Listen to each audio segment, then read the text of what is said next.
मरीजों की संख्या बढ़कर अब 3 हो चुकी है। गोपालगंज की रहने वाली महिला कोरोना संक्रमित पाई गई है। रविवार को पटना के एक प्राइवेट लैब में जांच हुई थी।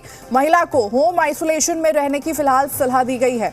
तो बड़ी खबर सामने आ रही है, बड़ी जानकारी आपको दे दें, जहां बता दें कि बिहार में एक और कोरोना संक्रमित मरीज यहां पर पाया गया है। बिहार में कोरोना मरीजों की संख्या बढ़कर के 3 हो चुकी है। तो गोपालगंज की रहने वाली महिला कोरोना संक्रमित पाई गई हैं। रविवार को पटना के एक प्राइवेट लैब में जांच हुई थी और जांच में ये पाया गया कि वो कोरोना पॉजिटिव है। फिलहाल महिला को होम आइसोलेशन में रहने की सलाह दी गई है।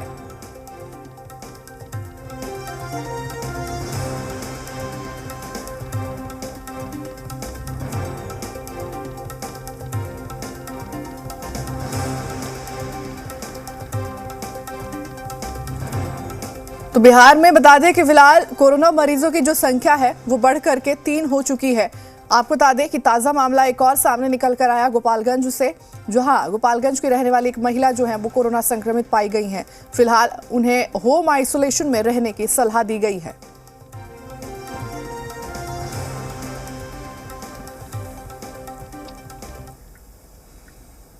पश्चिम चंपारण जिले के बगहा में भी कोरोना के नए वेरिएंट को लेकर स्वास्थ्य विभाग अलर्ट मोड पर है। स्वास्थ्य विभाग की ओर से अर्बन और रूरल इलाके में स्थित अस्पतालों में कोरोना मरीजों के लिए बेड के साथ इलाज का समुचित व्यवस्था किया जा रहा है ताकि मरीजों का बेहतर इलाज हो सके।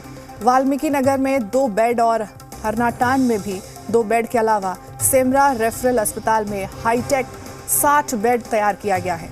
वहीं बाहर से आने वाले लोगों की RT-PCR जांच भी शुरू कर दी गई है।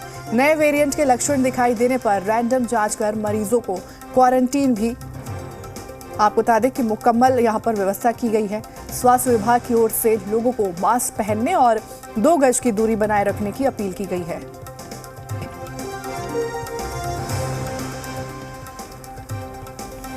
का नया वेरिएंट सब वेरिएंट JN1 को लेकर सरकार ने एडवाइजरी जारी किया है। पटना में 2 मरीज मिला, उसके बाद यहाँ जो यूपी और नेपाल सटा हुआ सीमा है, किस तरह का अलर्ट है आपके इलाके में? देखिए, स्वास्थ्य विभाग से हम लोग को निर्देश मिला, उसके बाद CS ने हम लोग को आदेश दिया कि पूरे हॉस्पिटल को आप अलर्ट मोड में रख लीजिए, जिसके कारण हम लोग ने RT-PCR का टेस्ट तत्काल शुरू कर दिया है। जो गाइडलाइन आई है गवर्नमेंट का, उसमें सभी जगह आज से हम लोग शहरी क्षेत्र में शुरू कर दिए हैं और एहतियात के बाद एहतियात के तरफ जो भी दिखाई दे रहे हैं संदिग्ध खांसी या बुखार टाइप के, उनको RT-PCR टेस्ट किया जा रहा है। कल से स्टेशन पे वाल्मीकि नगर, हरनाटान और बस स्टैंड में शुरू कर दिया जाएगा। एक बार फिर स्वास्थ्य विभाग अलर्ट मोड में है और यही वजह है कि सरकार ने जैसे ही एडवाइजरी जारी किया है, बगहा जो यूपी और नेपाल सीमा पर स्थित है, यहाँ वाल्मीकि नगर समेत हरनाटान में 2 बेड तैयार किए गए हैं, जहाँ आपदा की घड़ी में निपटने की पूरी तैयारी है। वहीं सेमरा में 60 बेड का जो कोविड वार्ड है उसको बनाकर पूरी तरह से तैयार किया गया है। खुद जो चिकित्सा पदाधिकारी हैं उनके नेतृत्व में मेडिकल टीम तैनात है और जो भी लोग बाहर से आ रहे हैं जिनकी ट्रैवल हिस्ट्री रह रही है उनकी प्रॉपर जांच की जा रही है, RT-PCR की जा रही है और आगे रैंडम की भी उनको सलाह दी जा रही है। ऐसे में चिकित्सक लोगों को सलाह दे रहे हैं कि डरे नहीं, सतर्क रहें। सतर्कता ही कोरोना से बचाव है। ऐसे में मास्क का उपयोग करें और सोशल डिस्टेंस का पालन करें। इमरान अजीज, जी मीडिया, बगहा। कोरोना के नए वेरिएंट को देखते हुए सहरसा में स्वास्थ्य विभाग अलर्ट मोड पर है। हालांकि पिछली बार की कोरोना लहर में सदर अस्पताल में कोविड मरीजों के लिए करोड़ों की लागत से सदर अस्पताल परिसर में कोविड अस्पताल बनाया गया था, जिसमें सिर्फ कोविड के मरीजों का ही उपचार हो रहा था। लेकिन कोविड की लहर खत्म होते ही अस्पताल प्रशासन की ओर से कोविड अस्पताल को बच्चा वार्ड में तब्दील कर दिया गया। अब एक बार फिर कोरोना के नए वेरिएंट ने रफ्तार पकड़ ली है। ऐसे में अस्पताल प्रशासन सवालों के घेरे में है। और इतना ही नहीं, सदर अस्पताल परिसर में PM केयर फंड से करोड़ों की लागत से ऑक्सीजन प्लांट भी लगाया गया, जो कि आप बता दें कि जो कई महीनों से यहाँ पर बंद पड़ा हुआ है और अस्पताल प्रशासन निजी एजेंसियों से ऑक्सीजन खरीदकर मरीजों को उपलब्ध करा रही है। बच्चा वार्ड से जायजा लिया जी मीडिया संवाददाता विशाल ने, देखिए।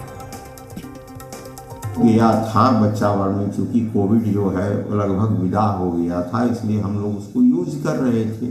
बच्चा वार्ड। अब उसी के एक साइड में हम लोग 30 बेड का कोविड जो है के लिए ऑक्सीजन प्लांट सर कई महीनों से ऑक्सीजन प्लांट पिछले बहुत दिनों से खराब चल रहा है। ऐसी स्थिति बहुत सारी जिलों की है, उसके लिए बार बार लिखा गया है।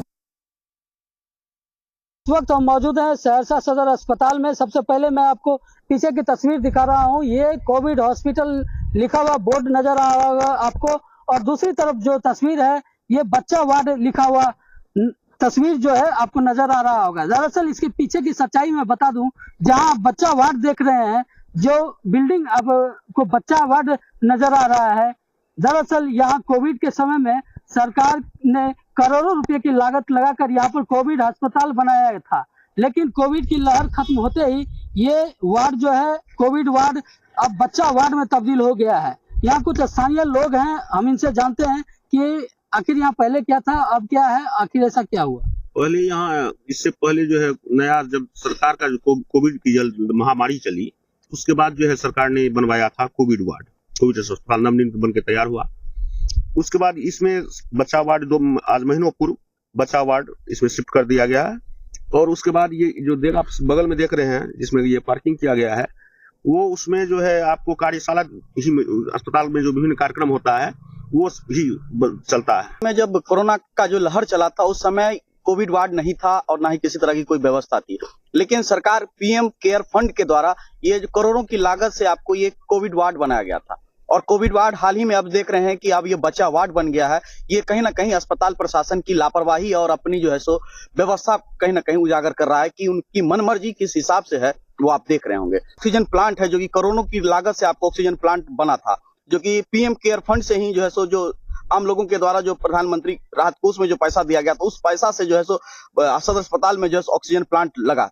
वो भी ऑक्सीजन प्लांट तकनीकी खराबी का बहाना बना करके और निजी लोगों से जो है सो यहाँ पे ऑक्सीजन मंगाया जा रहा है, जो कि कमीशन का कहीं ना कहीं ये खेल है। ये अस्पताल अब फिलहाल बच्चा वार्ड में तब्दील हो गया है। हालांकि अस्पताल के उपाधीक्षक का कहना है कि फिलहाल इसी बच्चा वार्ड में 30 बेड स्पेशल लगाए गए हैं ताकि अगर कोई कोविड के मरीज आते हैं तो उसका उपचार हो सके। लेकिन जिस तरह से सरकार ने करोड़ों रुपए की योजनाएं चलाई ताकि लोगों को इसका लाभ मिल सके, लेकिन सरकार की जो योजनाएं हैं, जो करोड़ों की महत्वाकांक्षी योजनाएं हैं, उसका फलाफल लोगों को मिलता हुआ नजर नहीं आ रहा है। विशाल कुमार, जी मीडिया, सहरसा।